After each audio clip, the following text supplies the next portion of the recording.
এই মেয়েটার বাবা চান তিনি তার আদরের মেয়েকে IPS, IAS, CA, doctor, scientist এমন কোনো ছেলের সাথে বিয়ে দেবেন। অন্যদিকে তার গুণধর মেয়ে যে ছেলেটাকে ভালোবাসে সে ছেলেটা এসব চাকরি তো দূরের কথা, নিজের হাত খরচও বাবার থেকে নিতে হয়। বুঝতেই তো পারছেন বেকার সে। এখন এমন কোনো ছেলের হাতে কোনো মেয়ের বাবা কি তার মেয়ের বিয়ে দেবে? তাই ধীরে ধীরে ছেলেটা বদলে যায়। তার এতদিনের অগোছালো জীবন ধীরে ধীরে গোছাতে থাকে সে, কিন্তু এটাই যেন তাকে বারবার তার ভালোবাসার মানুষ শীতল থেকে অনেকটা দূরে নিয়ে যাচ্ছে। আর শীতল এমন একটা মেয়ে, সে কখনো তার বাবার অবাধ্য হয় না। আর বেশি কিছু বলছি না, এতে হয়তো বা মুভি দেখার মজাটা চলে যাবে। তাহলে চলো একসাথে হারিয়ে যায় গল্পের শেষ স্মৃতিতে দ্য লাস্ট মেমোরি চ্যানেলের আরও একটা নতুন মুভি এক্সপ্লেনেশন ভিডিওতে। সময় বদলে যায়, কিন্তু প্রত্যেকটা প্রেম কাহিনী আমাদের সামনে একটা প্রশ্ন রেখে যায়। আজকের এই প্রেম কাহিনী জানার জন্য আমাদের 15 বছর পিছনে যেতে হবে। এই মেয়েটা হলো আমাদের ছোট্ট শীতল, আর এই লোকটা হলো তার বাবা প্রমোদ। শীতলের অনেক বেশি কেয়ার করেছে, কোনো কিছুতেই যেন তার সমস্যা না হয় সেদিকে তার কড়া নজর। এই যেমন প্রতিদিন স্কুলে যাওয়ার সময় স্কুল বাস চেক করেছে, ড্রাইভারকে চেক করে, রাতে ড্রিঙ্কস করেছে কিনা, ব্রেক ঠিক মতো কাজ করছে কিনা, সবকিছু ঠিকঠাক আছে কিনা, ইত্যাদি ইত্যাদি। এভাবে ধীরে ধীরে বাবার আদরে বড় হয়ে ওঠে শীতল। শীতলের বাবা প্রমোদ তিনি চান তার মেয়েকে ইন্ডিয়ার টপ 5 চাকরিওয়ালা কোনো ছেলের সাথে বিয়ে দেবে। অন্যদিকে আজকের গল্পের হিরো চান্দু, যার পুরো নাম শ্রী রামচন্দ্র মূর্তি, সারাদিন বন্ধুদের সাথে মিলে ড্রিঙ্কস করা, আড্ডা দেওয়া এসব নিয়েই ব্যস্ত থাকে। আর এই লোকটা হলো চান্দুর বাবা। তিনি খুবই সহজ সরল মানুষ। মানুষের বিপদ দেখলেই যেন তার মন চায় তাকে সাহায্যের হাত বাড়িয়ে দিতে। যতটুকু সম্ভব সাহায্য করে সে, কিন্তু তার স্ত্রী বরাবরই তাকে নিষেধ করে এসব করতে। এতে তার সমস্যা হতে পারে, কিন্তু চান্দুর বাবার বিশ্বাস তার সাথে এমন কিছুই হবে না। এলাকার লোকজন চান্দুর নামে তার বাবাকে যতই যায় বলুক, চান্দুর বাবা ওই লোকগুলোকে উল্টো কিছু না কিছু বলে দেয়। এই যেমন আজ সকালে এক লোক চান্দুর বাবাকে বলে চান্দু তার বন্ধুদের সাথে ড্রিঙ্কস করার পর সেই বোতলটা নাকি তার বাড়ির গ্লাসে মেরে গ্লাস ভেঙে দিয়েছে। ওই লোকটাকে উল্টো চান্দুর বাবা কি বলে জানেন? চান্দুর কারণে নাকি এই এলাকায় রাতের বেলা কোনো চোর চুরি করতে আসতে ভয় পায়। চান্দুর মা সবসময় চান্দুর উপর চেঁচাতে থাকে, কারণ রাতে দেরি করে বাড়ি ফিরে আর দুপুর 12টা পর্যন্ত ঘুমাবে, লাঞ্চের সময় সকালে নাস্তা করবে। কোনো কিছুর নিয়ম রুলস নেই তার কাছে। অন্যদিকে শীতলের একটা সংস্থা আছে যার নাম ওয়ার্ল্ড অফ কাইন্ডনেস। এখানে আপনি আপনার কিছু একটা রেখে ওইখান থেকে কিছু একটা নিয়ে আসতে পারবেন। যেমন আপনি যদি এখানে আপনার একটা শার্ট রেখে আসেন, বিনিময়ে আপনি ওইখান থেকে যে কোনো একটা কিছু আনতে পারবেন। আবার ভাইবেন না যে একদম ব্র্যান্ড নিউ পাবেন, কারণ সেই জিনিসটা আপনার মতো কেউ না কেউ রেখে গেছে। তবে এতে মনে হয় গরিবদের একটু সুবিধা বেশি হয়, যেমন তারা তাদের ছেঁড়া কাপড় রেখে অন্য কারো ভালো কাপড় নিতে পারবে। আবার অন্য কেউ তার ভালো কাপড়টা রেখে ওই গরিব লোকটার ছেঁড়া কাপড়টা নিয়ে যেতে পারবে। আজ শীতল বাসা থেকে বের হতেই দেখতে পায় চান্দু একটা ছেলেকে মারছে, কারণ সেই ছেলেটা নাকি এই কলোনির একটা মেয়েকে প্রতিনিয়তই বিরক্ত করত। মেয়েটা তাকে অনেকবার নিষেধ করেছে, কিন্তু এতে কোনো কাজ হয়নি। চান্দুর এমন প্রতিবাদ শীতলের ভালো লাগে। শীতল একদিন দেখতে পায় চান্দুর সামনে বাইক চালিয়ে যাওয়া একটা মেয়ের কোমরের দিকে তাকিয়ে আছে চান্দু। মেয়েদের ভুলভাল মেসেজ দিয়ে বিরক্ত করার কারণে যে ছেলেটা অন্য একটা ছেলেকে মারতে পারে, সেই ছেলেটা কিনা আজ অন্য মেয়ের কোমরের দিকে তাকিয়ে আছে। বিষয়টা শীতলের কাছে ইন্টারেস্টিং লাগে, তাই সেটা সে তার ফ্রেন্ডের সাথেও শেয়ার করে। চান্দু একদিন দেখতে পায় এক ভাই তার বোনের চিকিৎসার জন্য সাইকেল স্ট্যান্ডিং করে মানুষের কাছে টাকা তুলছে, যাতে সে তার বোনের চিকিৎসা করাতে পারে। কিন্তু একটা সময় সেই ছেলেটা স্লিপ করে পড়ে যায় ও পায়ে প্রচুর ব্যথা পায়। তখন চান্দু ওই ছেলেটার হয়ে সাইকেল স্ট্যান্ডিং করে তার বোনের চিকিৎসার জন্য টাকা তুলতে সাহায্য করে। মানুষের বিপদে মানুষ পাশে দাঁড়ানো এমন মনোভাব কয়জনেরই বা আছে। চান্দুর এমন কাজ যেন বরাবরই শীতলকে ইমপ্রেস করে চলেছে। একদিন চান্দুদের এক প্রতিবেশী তার ছেলের বিয়ের দাওয়াত দিতে এসে চান্দুর বাবাকে চান্দুর ব্যাপারে বলে যে এত বড় হয়ে গেছে ছেলে, কিন্তু কোনো কাজ করে না, উল্টো বন্ধুদের সাথে ঘুরে বেড়ায়। এত বড় ছেলে, তার তো তার কেরিয়ার নিয়ে ভাবা উচিত, তাই না? এই লোকটাকে উল্টো চান্দুর বাবা বলে তাদের গ্যাসের সিলিন্ডারের জন্য নাকি কখনো অপেক্ষা করতে হয় না, সময় মতো কারেন্ট বিল না দেওয়ার কারণে কখনো জরিমানা দিতে হয়নি, রেশন নেওয়ার জন্য কখনো লাইনে দাঁড়াতে হয়নি, কারণ সব জায়গায় চান্দুর বন্ধু আছে। তাছাড়া চান্দুর বন্ধুদের কারণে অন্য এলাকার কোনো ছেলে চান্দুর বোনকে বিরক্ত করতে পারে না। একদিন চান্দু শীতলের সংস্থা ওয়ার্ল্ড অফ কাইন্ডনেসের ব্যাপারে জানতে পারে। সে সেখানে তার একটা শার্ট রেখে শীতলের হুন্ডা নিয়ে চলে আসে। শীতল বিষয়টা দেখতে পায়, কিন্তু কিছুই বলেনি তাকে। রাতে যেন শীতলের ঘুম হচ্ছে না, চান্দুর কথা বারবার মনে পড়তে থাকে তার। প্রথম প্রথম প্রেমে পড়লে যা হয় আর কি। পরদিন থেকে শীতল চান্দুর ব্যাপারে খোঁজ খবর নেওয়া শুরু করে। একটা সময় শীতল সরাসরি চান্দুর ব্যাপারে চান্দুর মাকেই জিজ্ঞেস করে বসে। পরবর্তীতে বুঝতে পারে এটা চান্দুর মা। মার্কেটের এক দোকানদার চান্দুকে জানায় একটা মেয়ে নাকি এই দোকানদারের কাছে চান্দুর কথা জিজ্ঞেস করেছে, কিন্তু চান্দু সেটা সিরিয়াসলি নেয় না।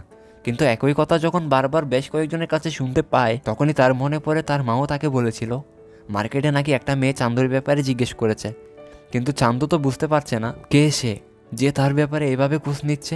রাতে বন্ধুদের সাথে ড্রিঙ্কস করার সময় এক ডেলিভারি বয় এসে চান্দুকে একটা বক্স দেয়। কেউ একজন তার জন্য একটা বিয়ারের বোতল পাঠিয়েছে, আর একটা কাগজে লেখা ছিল, যে মেয়েটা তোমাকে মার্কেটে খুঁজে বেড়াচ্ছে আমি সেই মেয়ে।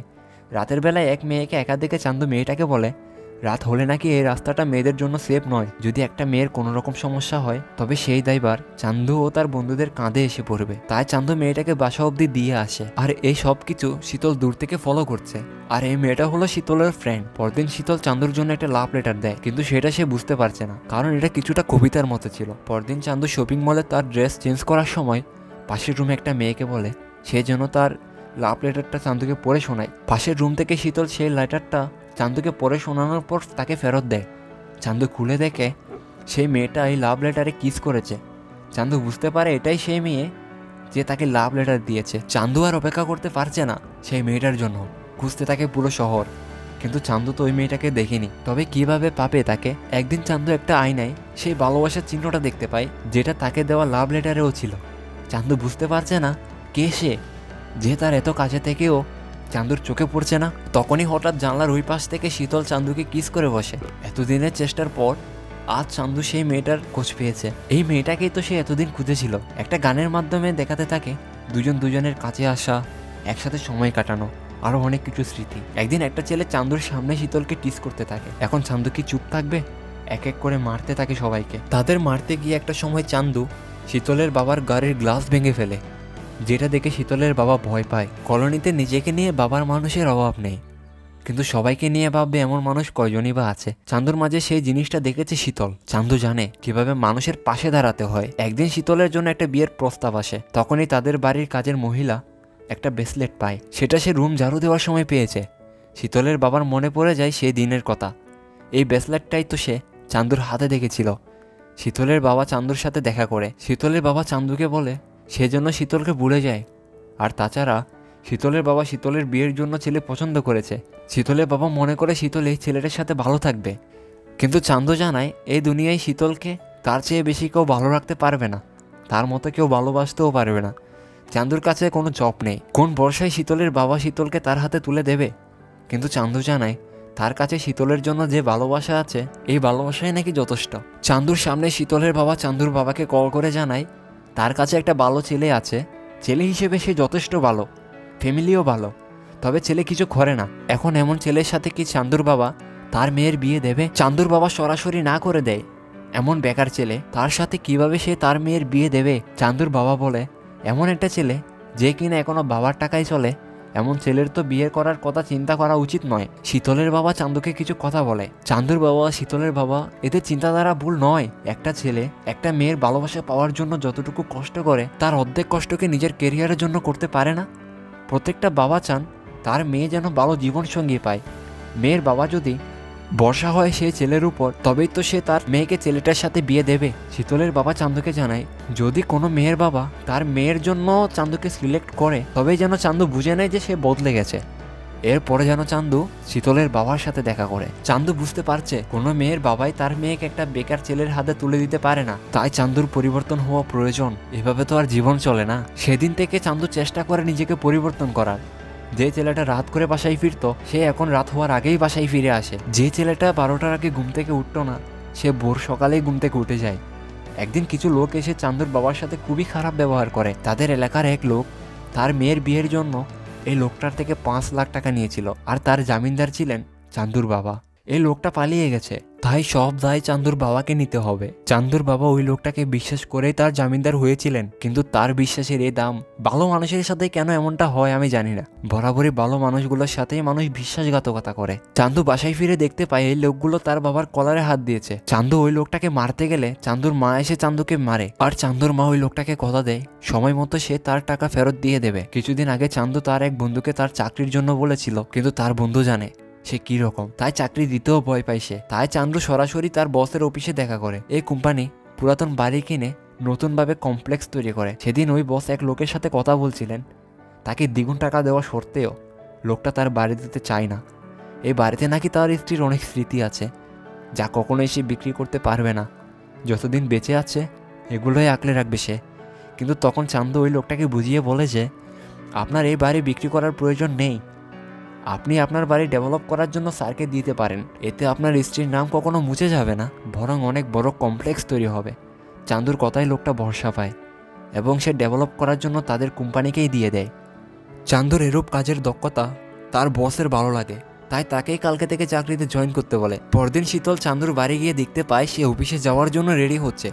হ্যাঁ, শীতল কিছুটা অবাক হয়, কিন্তু চান্দু ভেবেছিল সে শীতলকে সারপ্রাইজ দিবে, তাই আগে থেকেই কিছু বলেনি। বর্তমানে চান্দু তার কাজে এতটাই ব্যস্ত যে আর আগের মতো শীতলকে সময় দিতে পারে না।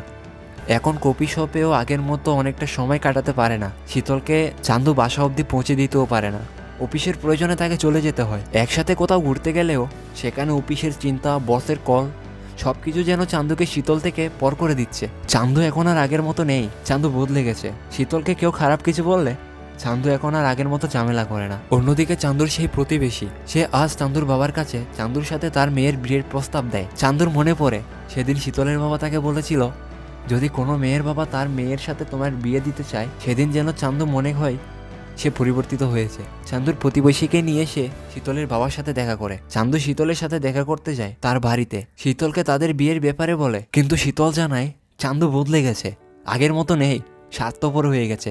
শীতল নাকি এখন চান্দুর সাথে নিজেকে আনসেফ মনে করে, ভয় হয় তার নিজের জন্য। শীতল তার ছোটবেলায় রাস্তা থেকে একটা কুকুর বাসায় নিয়ে এসেছিল। মেয়ের খুশির কথা চিন্তা করে শীতলের বাবা শীতলকে কিছুই বলেনি। তবে কিছুদিন পর সেই কুকুরটা শীতলের সাথে খেলা ছেড়ে দেয়, অলস হয়ে যায়। তাই শীতল নিজেই কুকুরটিকে আবারও সেই রাস্তায় ছেড়ে দেয়। সেদিনের ওই ঘটনা আর আজকে চান্দুর পরিবর্তন, এই সবের পিছনে শীতলের বাবার হাত আছে। শীতলের বাবা চান্দুকে জানায় সে যেন তার ওই প্রতিবেশী লোকটার মেয়েকেই বিয়ে করে। চান্দু যদি দ্বিতীয়বার শীতলের জীবনে আসার চেষ্টা করে তাকে হত্যার হুমকি দেয়। একদিন শীতলের মা শীতলের কাঁধে চান্দুর নামে টেটু দেখতে পায়। শীতলের মা বুঝতে পারে বিষয়টা, তাই শীতলকে নিয়ে একটা রুমে আসে। ছোটবেলায় এই রুমেই শীতল খেলাধুলা করত। এই রুমে শীতলের ছোটবেলার হাজারো স্মৃতি আছে। তার বাবা এই রুম কখনো প্রিন্ট করায়নি, কারণ সে চায় শীতলের ছোটবেলার স্মৃতিগুলো যেন হারিয়ে না যায়। অন্যদিকে চান্দু সারাদিন আনমনা হয়ে থাকে, সারাদিন ভাবতে থাকে শীতলের কথা। এমনি তার মনের অবস্থা ভালো না। তার মাঝে আবার শীতলের বান্ধবী কল দিয়ে জানায় শীতলের নাকি বিয়ে ঠিক হয়েছে, সে অন্য কাউকে বিয়ে করছে। যে মানুষটাকে পাওয়ার জন্য চান্দুর এত পরিবর্তন, সে মানুষটাকেই সে আর হারাতে বসেছে। যে ছেলেটা একটা সময় সবাইকে আনন্দে মাতিয়ে রাখতো, সে ছেলেটা চুপ হয়ে গেছে। রাতের বেলা চান্দুর বন্ধুরা মিলে শীতলের বাবাকে মারার উদ্দেশ্যে তার গাড়ি আটকায়, কিন্তু চান্দু এসে তাদেরকে বোঝায় চান্দু তার বাবা মায়ের যোগ্য সন্তান হওয়ার জন্য তার 23 বছর লেগেছে, আর 2 মাসে কি কারো মেয়ের জামাই হওয়া যায়? চান্দুর রিকোয়েস্টে তার বন্ধুরা চুপ হয়ে যায়। আসলে বন্ধু তো, তাই হয়তো তাদেরও কষ্ট লাগছে। এভাবে কেটে যায় বেশ কিছুদিন। আর আজ শীতলের বিয়ে। অবশেষে সে তার বাবার পছন্দের ছেলেকেই বিয়ে করছে। তার বাবা নিজে দেখেই পছন্দ করেছে ছেলেকে। ছেলের পরিবারের স্ট্যাটাস ভালো। তার বাবা মনে করে শীতল এই ছেলেটার সাথে ভালো থাকতে পারবে, কিন্তু আসলেই কি ভালো থাকতে পারবে? সে কি চান্দুর কথা ভুলে যাবে? কখনো কি মনে পড়বে না তার জীবনে চান্দু নামের কেউ ছিল?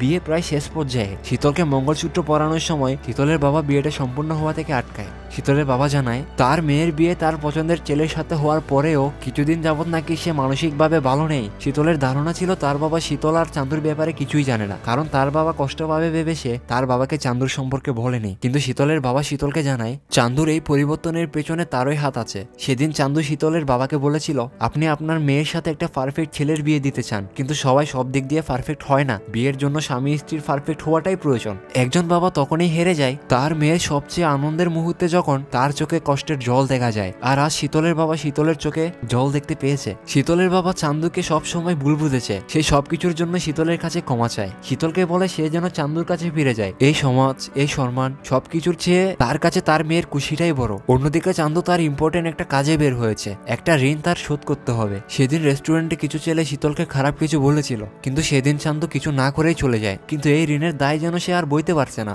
তাই শুধু আসলে ফেরত দিতে এসেছে। শীতলকে দেখে চান্দু জানায় সে এখনো বদলাতে পারেনি, হয়ে উঠতে পারেনি শীতলের পূর্বের চান্দু। শীতল বলে চান্দুর পরিবর্তন হওয়ার প্রয়োজন নেই, সে যেমনই হোক সে শীতলকেই পছন্দ করে। আর দুজনের মিলের মাধ্যমে মুভিটা এখানেই শেষ হয়ে যায়। মানুষ যখন বদলে যায় তখন তার ভালোবাসার পদ্ধতিও বদলে যায়, কিন্তু কখনো ভালোবাসা কমে না। ভালোবাসার ক্ষেত্রে কম্প্রোমাইজ করা প্রয়োজন। আপনার বুঝতে হবে আপনার বিপরীত পাশের মানুষটা কোন অবস্থায় আছে। কেউ একজন বলেছিল ভালোবাসার জন্য বেকার ছেলেরাই পারফেক্ট। তবে একটা ছেলে তো আর সারা জীবন বেকার থাকতে পারে না, তারও কারো না কারো দায়িত্ব নিতে হয়। সেই ক্ষেত্রে যদি আপনি মনে করেন যে সে আপনাকে সময় কম দিচ্ছে বা অবহেলা করছে, তবে সেটা আপনার ভুল ধারণা। এতক্ষণ আমার সাথে থাকার জন্য সবাইকে অসংখ্য ধন্যবাদ।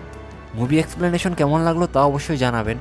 আপনার একটা লাইক, একটা কমেন্ট আমাকে নতুন ভিডিও তৈরি করতে অনেক মোটিভেট করে। আফটার অল আপনারাও তো আমার ভালোবাসার মানুষ। দেখা হচ্ছে নতুন কোনো ভিডিওতে, সে পর্যন্ত সবাই ভালো থাকবেন, সুস্থ থাকবেন। আর হ্যাঁ, আমার চ্যানেলকে সাবস্ক্রাইব না করে থাকলে এখনই সাবস্ক্রাইব করে দিন। বাই।